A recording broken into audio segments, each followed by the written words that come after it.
What's good, everybody? It's DB in your team. I'm your boy. B.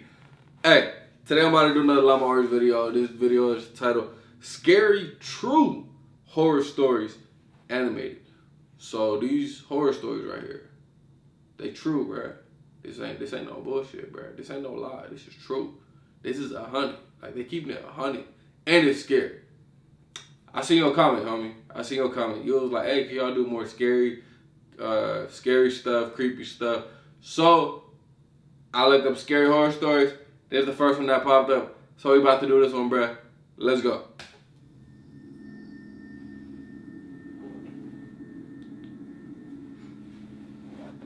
I'm 27 years old. I live alone in a rural town in Virginia, about 2 blocks away from my parents. My parents are both in their 60s, and my mom has become a very worrisome woman in her old age. Sometimes she walks over uninvited and lets herself in, since I had regrettably given her a key, which can get a bit annoying. Right, don't do that. If I would be out really late on weekends at a bar or with women, I would sometimes come home to my mom sitting in the living room waiting, worried sick. Oh, I know you may just weird. think, oh my god, that's crazy, why not just put your foot down and tell her to stop? Exactly. Well, because you don't know my mom. It's very hard to describe her, but she's the kind of worrisome, innocent little lady that you just can't bring yourself to go against. And I hate to mention, she also has mild dementia. Oh. Anyway, this was Saturday night. I think it was around 2 in the morning. I was at a nearby club with a group of college friends, really the only place to hang out in this boring town, and I was getting ready to head home. I said goodbye to all my friends and walked the 3 blocks it took to get back to my house. I walked up my front stoop in my drunken haze and dug my hand in my pocket for my keys. Oh, he gonna go home thinking it's mom and it's somebody else. It was unlocked. My mom was here again. I quietly opened and shut the front door, locking it behind me. I put my keys on the kitchen counter and found a note written in my mom's handwriting saying, "You forgot this at our house, next to the box of half-eaten cake my parents didn't want."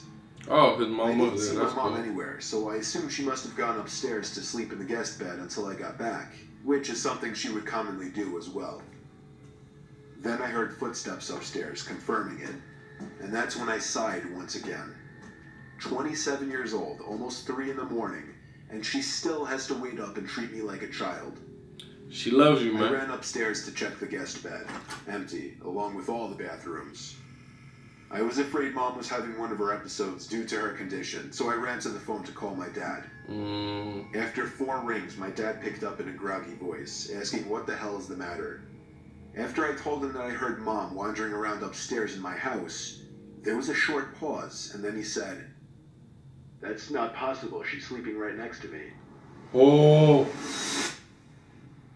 My mouth fell open as I turned my head to face the dark upstairs. And just barely by the light provided by the kitchen, I could see a head peering around from the corner at the top of the stairs, looking down at me. Oh. I screamed into the phone as I ran out the front door and down the street to my parents' house, explaining to my father on the way. About halfway there, my dad told me, "All right, I'm gonna call the cops," and hung up. I made it to my parents' house, where my mom was already waiting at the door, worried sick. Ooh. My mom explained that she did come over to clean my kitchen a little bit and to bring over the cake they didn't want. 2 police cars pulled up in front of my parents' house, where they escorted me and my dad down the street to my house. 1 officer stayed outside with us, while 2 others went inside to investigate. Nobody was there. It felt like 15 minutes before they came back outside and said it was clear. They checked the crawl space, the attic, everything. There was really nothing for me to report, other than the door was left unlocked and I saw the outline of a head upstairs before I ran for it. Still, I didn't feel safe sleeping in there that night, so I went back to my parents' house. Me and my dad are certain that my mom simply forgot to lock the door when she left, as her memory has been getting worse over the past few months. My dad has been stopping her from coming over alone from now on, which makes me both sad but also relieved. Some nights, I still get paranoid that whoever was in my house that night never left, and is still hiding in here somewhere. That is pretty scary. Man, bruh, that right there, that's kind of scary right there. Like, if I heard some footsteps or something in this apartment, and I thought it was D, and then it turned out not to be her, I'll probably be tripping out too. I'll probably be sleeping some nights with one eye open, like, somebody in this bitch. Like, somebody here. But this was a good video about Llama Arts. You know, great video. This was a Mr. Nightmare story. Like always, Llama Arts, they just animated it.